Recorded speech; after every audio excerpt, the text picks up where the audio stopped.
wonderful officer what his officer oath is. What is your officer oath?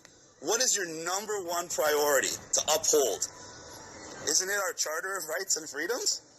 Is that correct? Yes or no? All of a sudden you can't answer questions?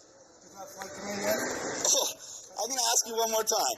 Is your number one priority, your number one oath as an officer to get that badge, to get that gun, to get that so-called authority you are so happy to wield, is it not to uphold our Canadian Charter of Rights and Freedoms, which includes Section 6, our freedom of movement, which is also Section B, our livelihood, and pursuit of livelihood, which is our right to work? I am not done, because I'm asking you a question, and I'll be done when you say yes, because you know I'm right.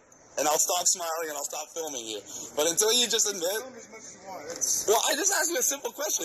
We've been talking for like 30 minutes, and I asked you one simple question. I'll ask it one more time for the camera. What is your number one priority and your oath as an officer? Is it not to uphold mine, his, hers, everyone's Canadian Charter of Rights and Freedoms? Yes or no? And you want respect as an officer when you can't even? You're asking for respect when you can't even tell people what your oath is. Hi, how are you? Okay, guys. I just want to know. Can I ask you guys the same question? Can I ask you guys? Okay, no. First of all, I'm going to ask my question because you don't get the priority to talk, everyone. He's the talk. He's not listening. Well, I'm going to tell you right now. What's your number one oath? What's your oath as officers? What's your oath as officers? What's your oath as officers? Why is that? Why is that? I already exercised my medical exemption. It's on record. What does you mean it doesn't matter? I'm here to pick up somebody. Okay, so Then why would I? Okay, I'll wait outside the doors then. Okay, but first I want you. Before I wait outside, I want you to tell the camera and all the people watching.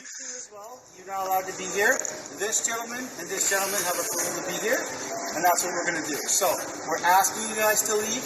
They've asked you. You're asking us illegally to leave. Under what statute? When?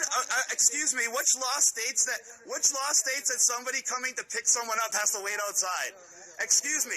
For the record. Excuse me. Stop ignoring me. For the record. Stop ignoring me. For the record. Excuse me. What law? By what law are you asking us to leave? You cannot ask us to leave without citing the law. What law are you at? What law are you citing? I'm here to pick up a person I paid for parking. I'm here to pick up a person I paid for parking. That doesn't matter. It's a public service. I'm asking you a question. What law are you asking me to leave? I'm going to leave. I'm going to leave, but before I leave, you have to answer two questions. Number one, what is your oath as an officer, and what law are you asking me to leave by? Okay, I'm going to walk outside. Don't touch me. Do not touch me. Take your hand off me. That's on film. You touch me again, that's assault. Do not touch me.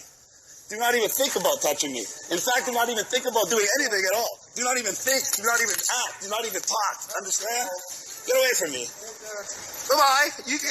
I'm right here, and I'm personally outside. So now, once again, you guys can't do shit. And don't touch me again. That's already assault. And if you want, I'll get a professional standards investigation against you. And then you'll be reprimanded, if not fired. You want to assault me again? I dare you. And I want you all to say, what is your number one oath as officers? What is your oath as officers? Excuse me, I'm asking you a question. Oh, that's what I thought. This is your police force, Canada. They won't even tell their citizens that their oath is to honor your Charter of Rights and Freedoms. Oh, the heck. I'm going to make this very clear. I'll make it very clear. I'll make it very clear. You have no legal authority, and you have no moral authority, and you guys should be ashamed of yourselves.